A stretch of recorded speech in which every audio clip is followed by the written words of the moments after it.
Olhem só a matéria da Globosta. Após ameaçar ir à OMC contra a tarifaço de Trump, Lula muda tom e diz que prefere dar um beijo a uma mordida. É uma imprensa porca e eu vou deixar para vocês aqui a parte do vídeo. Vocês vão ver se o Lula mudou o tom ou se o Lula continua indo para cima do Trump. Vocês vão ver por vocês mesmos. Então, melhor do que eu explicar aqui é vocês verem. É a melhor coisa. Vocês vão chegar à mesma conclusão que eu. Eles estão querendo mostrar que o Lula, diante de Trump, é um covardão, é um cagão. Não é. Eles podem mostrar o cagão, o covardão, o Bolsonaro. O Lula não. O Lula sempre foi sindicalista e sempre teve do lado mais fraco e sempre mostrou os dentes para todos os poderosos. Então, lógico que ele tá maneirando, mas ele não tá dando arrego para ele não. Ele tá indo para cima e mostrando, ele até critica. Ele fala, inclusive, que aquele exemplo dos Estados Unidos como país democrático e tudo mais, o Trump tá pondo tudo a perder. É isso que ele fala. Vejam o vídeo. Vale a pena, viu, pessoal? Porque ele esmiuçou legal, arrebentou. O presidente Lula jogou uma bomba ontem, quando ele estava junto com os trabalhadores da Petrobras, direcionada para o presidente dos Estados Unidos. Pois é, o recado dado pelo presidente Lula foi que o Brasil não vai aceitar desaforo dos americanos. Isso tudo foi muito simbólico, porque era justamente naquela ocasião que estava sendo anunciado a retomada da indústria naval pelo Brasil, com investimento público para produzir sondas, navios e todo tipo de equipamento necessário para a exploração petrolífera aqui no Brasil, através da indústria nacional. Isso é importantíssimo porque todo mundo sabe que um dos principais alvos da Lava Jato, que foi fomentada pelos americanos, não é segredo para ninguém, foi justamente essa indústria, fornecia serviços para a Petrobras. Pois é, o que pouca gente sabe é que quando a Lava Jato destruiu a indústria nacional, quem justamente entrou no lugar para receber todos esses contratos da Petrobras após o golpe foram justamente empresas gigantescas americanas, algumas delas até ligadas com o Partido Republicano, como é o caso da Halliburton. Vocês estão vendo esses gráficos aí? Esses gráficos mostram o crescimento exponencial dos contratos das parapetroleiras americanas após o golpe de 2016. Pois é, tudo foi muito interessado, não tinha nada a ver com combate à corrupção, era simplesmente os Estados Unidos jogando pesado na geopolítica, da mesma maneira que o Trump está querendo fazer agora, ameaçando todo mundo. Então o recado do presidente Lula foi duríssimo, mas foi certíssimo. O Brasil é dos brasileiros. O presidente Lula está certíssimo de retomar a indústria naval e está certíssimo de dizer para os americanos que o Brasil é dos brasileiros. O sonho americano é uma coisa mais falada em todo o filme americano. O sonho era um país que dava oportunidade para todo mundo e é um país que deve ser motivo de orgulho do seu povo, porque lá tinha muita oportunidade mesmo. Quando chegou, os Estados Unidos construiu uma base militar para tomar conta do mundo. Em qualquer lugar do mundo que você vai, você encontra um porta-aviões americano como se estivesse tomando conta do mundo. Essa era a imagem que a gente tinha dos Estados Unidos. Até outro dia. Então entra um novo presidente e muda radicalmente o discurso. Muda radicalmente. Destrói aquele discurso do consenso de Washington de 1980, do Reagan e da Margaret Thatcher na Inglaterra, de que o negócio era abrir as fronteiras, de que o negócio era, não ter barreira comercial, era comércio livre, que a gente tinha que comprar de tudo, que não tinha que ter imposto, que não tinha que ter empecilho. Era essa a lógica do consenso de Washington. E o Brasil aceitou. A primeira coisa que nós tivemos foi acabar com a indústria de autopeça desse país, em nome dos carros mundiais que começou a ser criado. Quase destrói a nossa indústria têxtil. E foram destruindo indústria, comprando indústria. Tinha gente que comprava para fechar. E agora entra um novo presidente. E qual é o discurso do novo presidente? América para os americanos. Nós vamos taxar tudo que é produto importado. E vamos mandar embora tudo que é imigrante. Os imigrantes que foram para os Estados Unidos ajudaram a construir aquela pátria grande, ajudaram a construir a riqueza dos Estados Unidos, até vota a maioria, e resolveram mandar embora os latino-americanos que foram para lá fazer trabalho que os americanos já não queriam mais fazer. E aí eu fico pensando, cadê a democracia? Cadê o respeito ao livre trânsito do ser humano se você tem livre trânsito do capital? Cadê o livre comércio que foi tão apregoado? E aí começa a ameaçar o mundo. Todo dia tem uma ameaça, todo dia tem uma ameaça, todo dia tem uma coisa. E eu, sinceramente, o Brasil é um país de paz. A gente não tem divergência com nenhum país. A gente é um país que a gente gosta de todo mundo e a gente quer que todo mundo goste da gente. Eu, ao invés de um murro, gosto de dar um abraço. Ao invés de uma mordida, gosto de dar um beijo. Então é esse país que nós estamos construindo e que vamos construir. Não vamos aceitar nenhum desaforo. E é importante utilizar um encontro como esse da Petrobras para a gente dizer, é verdade que os Estados Unidos é dos americanos, é verdade que a China é dos chineses, é verdade que a Rússia é do russo, é verdade que a Índia é do indiano, mas é verdade que o Brasil é do povo brasileiro e eles têm que respeitar as coisas que nós fazemos aqui dentro. É importante que a gente tenha orgulho de dizer, nós somos brasileiros e não desistimos nunca. Esse país é nosso. Veja o absurdo que eu vinha falando para a companheira Mádica no carro. O povo brasileiro não tem as informações necessárias para que ele possa fazer juízo de valores. Ele não tem. Então, quando sai um anúncio do diesel, da gasolina, do gás, a Petrobras leva fama, o governo federal leva fama, e muitas vezes a Petrobras não tem culpa nenhuma. Eu vou dar um dado para vocês aqui.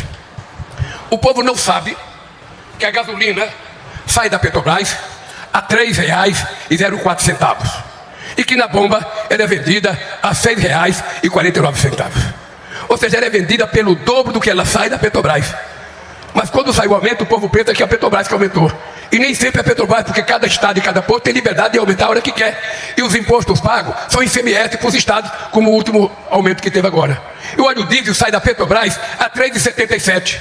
E o cara vai no tanque, vai encher o tanque do carro, ele paga R$ 6,20 um litro de diesel que saiu a R$ 3,27. Mas o mais grave é o preço do gás. O povo não sabe que o botijão de 13 quilos de gás, de 13 litros de gás, sai da Petrobras a R$ 35. É o que sai da Petrobras. Entretanto, depois que ela é entregue, independente do estado, ele chega a R$ 140, a R$ 132, a R$ 120, depende do ICMS que é cobrado no estado. Então, na verdade, o povo paga o triplo do preço que ele sai da Petrobras.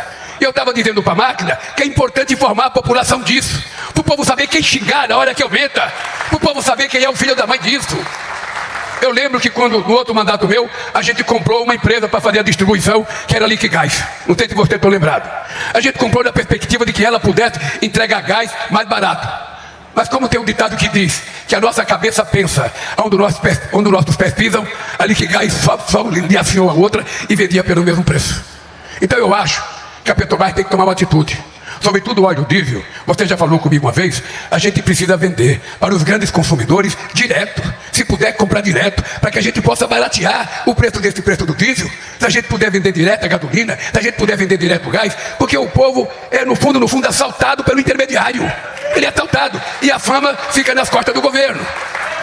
Então, é uma coisa importante, vocês não sabem como eu me senti ofendido quando foi privatizada a BR. Eu não sabe. Quando foi privatizada essa empresa, que era um modelo de empresa extraordinário para o nosso país, foi privatizada em nome do quê? Em nome do quê? Quem é que ganhou com a privatização da BR? Foi a Petrobras? Não.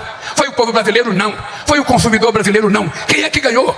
É o cara que comprou, que deve ter pagado a preço muito barato, deve ter pagado a preço na vazia das almas, sabe? Quando a gente poderia mesmo ter entregado, como a gente entregava essa gasolina aos postos brasileiros. Então, companheiros e companheiras, você tem que ter consciência que, a depender de quem governa esse país, a Petrobras não é levada a sério e vai tentar ser privatizada quantas vezes o povo brasileiro votar errado. Ela vai ser privatizada. Então é importante levar em conta isso, porque eles já tentaram privatizar a Caixa Econômica, tentam privatizar o Correio todo ano, tentam privatizar o Banco do Brasil todo ano. Ou seja, tem gente que acha que é legal. Por quê? Porque a extrema-direita desse país ganhou a batalha contra o papel do Estado. O Estado é corrupto, o Estado é caro, o Estado não presta, o Estado não fez as contas. O que é bom que eles vendem a iniciativa privada. E muitas vezes nós acreditamos. Muitas vezes nós acreditamos. E quando eles querem acusar de ineficiência, ele vai no salário. Ah, por que um cara da Petrobras tem que ganhar tanto? Por que um engenheiro tem que ganhar tanto? Por que a Magda tem que ganhar tanto? Por que não fez as contas? Entretanto, o que ela ganha, se comparado a salário de empresa privada, é que eu vou dar um exemplo. A Eletrobras, o salário do presidente da Petrobras, quando ela era privatizada, era de R$60 mil. Eles privatizaram a Petrobras.